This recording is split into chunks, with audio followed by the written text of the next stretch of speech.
Alright, I'm back with another Destiny 2 video, your COVID positive Destiny host for the day. I'm at the tail end of this. I feel fine pretty much at this point. 48 hours ago I was in a little bit more rough shape, but mostly concerned about my family because they had it before me, including my son, and he is doing better and on the mend, so thank you for all your kind words there.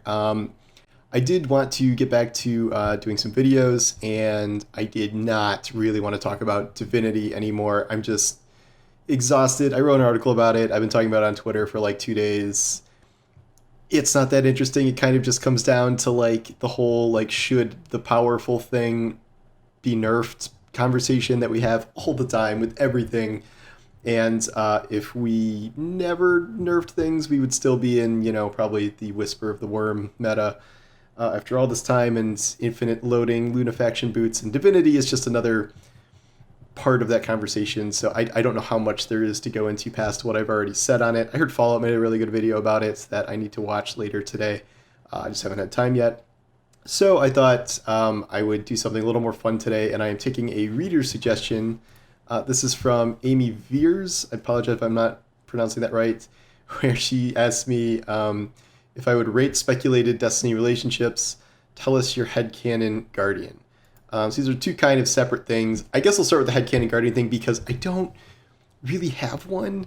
I know some people come up with these like really, elaborate backstories and like personal lives for their Guardians, which I think is awesome. I think that's extremely cool, and I think that's kind of what Bungie wants you to do.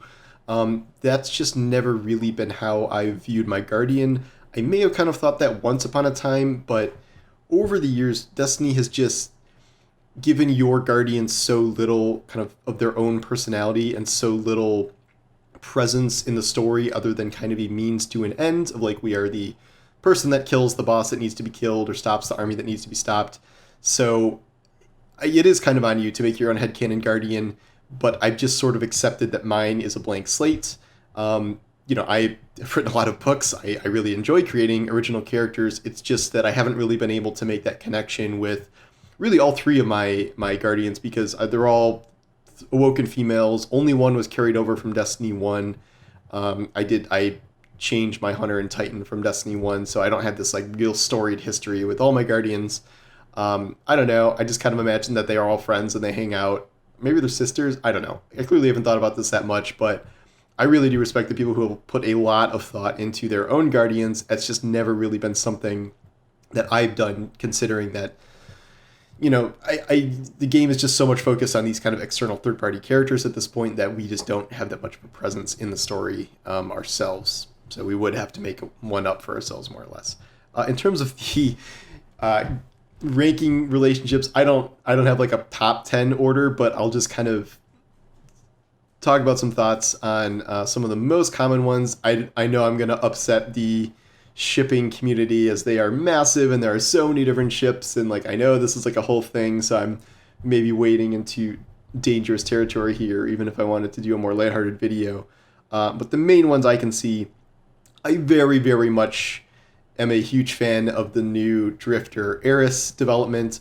Once upon a time, I swear that there were some hints that Eris may have had a crush on Zavala. There just seemed to be little things here and there where I was getting that impression. That was maybe like a year ago. But now, I think the fans kind of came up with this before Bungie started setting this up themselves. And, they have been very clearly kind of setting this up over the past few seasons.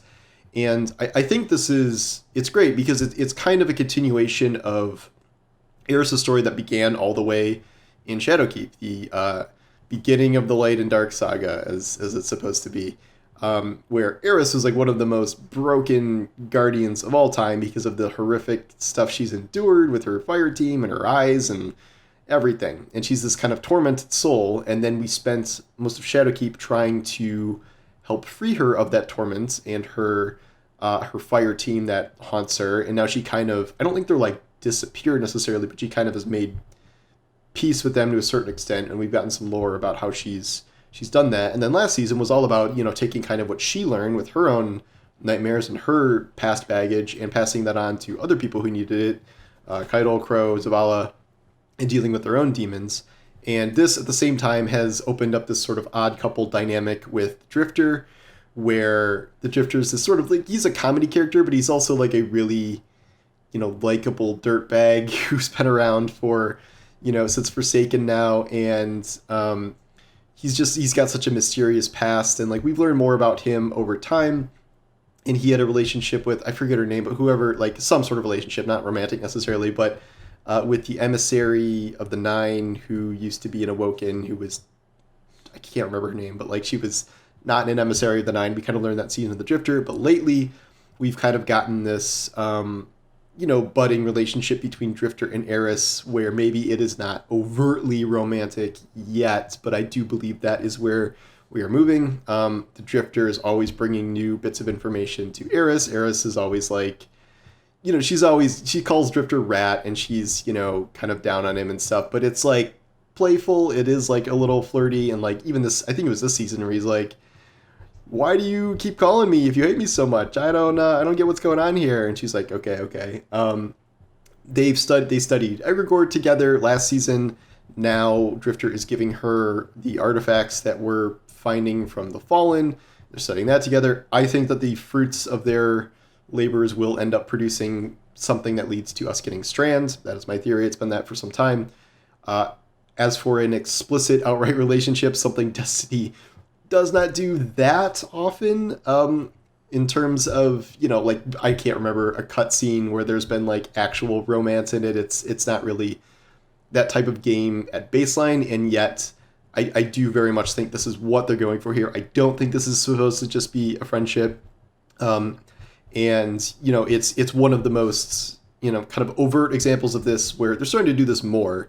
And I guess the primary example before this was the Saint and Osiris relationship where, it was, for years, it was like, some of the community being like, it's just bros being dudes, man. And then they like had to come out and explicitly be like, no, they are partners. They are dating. They are, I don't know, maybe we'll end up with a giant Saint Osiris wedding someday. That relationship continues to be important because we had the whole past year of Osiris being possessed by Savathun, essentially. Still not quite clear on how that worked. If she was like inside his body or just like acting like him, and then she like burst out of his body that one time. It's kind of weird. But in any case, Osiris is in a coma. But this relationship is important because Osiris has been brought up a few different times this season, and will be not resurrected, but like he's in a coma and he'll come alive because we know he is a part of the Lightfall storyline. He is in the promotional materials. There are very strong hints that he's some sort of visions or something that have to do with Neptune and Lightfall and stuff. So we know he's coming back. Satan and Osiris are like two of the most powerful guardians in all of history. I do not think we have really dealt with what it means for Osiris to have fully lost Segura. Like we kind of learned in the light, we had Savathun acting as Osiris, dealing with losing the light, and people were like, oh, he's just distraught, that's why he's acting so shady. But we haven't seen actual Osiris deal with that. I think Satan and Osiris are a great couple. I think Bungie was right to kind of canonize that, and I think that was very important to do. I'm like, I know there are like other couples or hints of couples and stuff, but I think those are like the two most prominent ones. There's the big debate about Crow and Amanda Holiday, I think, as to whether they are friends or more than friends and what the kind of status of that is. I don't remember where we left things. I think Amanda felt bad for yelling at Crow for lying to her about being Aldrin before, so I don't really know what the status of that is, if they've kind of made up yet. I may have missed an entry or two there. That's fine. I think there was something in the lore about Aldrin and Joylan, I forget his name, but like that may have been a relationship back then. A Woken guy he was maybe friends with, maybe their relationship. I'm not sure on the details of that. I don't feel maybe as strongly about a Crow and Amanda pairing as I do anyone else. I think I browsing the internet long enough, you see a lot of things, and I'm not going into NSFW territory here, but I've seen a lot of Guardians with doing the whole headcanon thing where they're dating Crow. Crow seems to be a common character where if you are dating someone from the game, if your Guardian's dating someone from the game, it's Crow, and he's, if your Guardian is male or female, he might be your kind of like personalized love interest there. So I find that pretty interesting. Like I've, never really had that thought about my own female guardians, but sure, if people want to go down that road. I'm not like the biggest Amanda Holiday person. I just don't think she really has had much of a role in the story so far. I think it's good that they've kept her around, although I do think that the reason they've kind of kept her around is because the voice actress of Amanda Holiday is also the Keitel voice actress, which leads me to the next one. How could I forget? Zavala and Keitel. This is obviously probably my favorite pairing of anyone they've done, which is still not really an overt pairing, but there has been some really, really strong hints bordering on like actual innuendo about at least Keitel being into Zavala and Zavala being kind of like wary about it, but it's this like, kind of begrudging alliance that became like mutual respect. And like now, I would say last season there wasn't quite as much, hints. There were some things in Nightmare Containment where Keitel's like, I will, stand guard at your bed and like make sure things won't hurt you. And like, so in that case, that did come up a little bit, but we have not gotten, I don't know, this season so far, that seems to be on the back burner. I still am fully in favor of the whole state marriage or diplomatic marriage of Zavala and Keitel to secure that alliance. That was joked about in the lore where Ikora said that Zavala should marry Keitel. Zavala said that Ikora should marry Keitel. I am a huge fan of the Zavala-Keitel relationship because it's such a non-traditional thing to see in like a mainstream sci-fi game. Is like this, this powerful warrior dude, but also this giant rhinoceros warrior queen person, which I think is fantastic. Other than that, I'm kind of running low on options here. Obviously, if we have to go all the way back to the Mara Shur Ido, I don't know how to pronounce Shur Ido,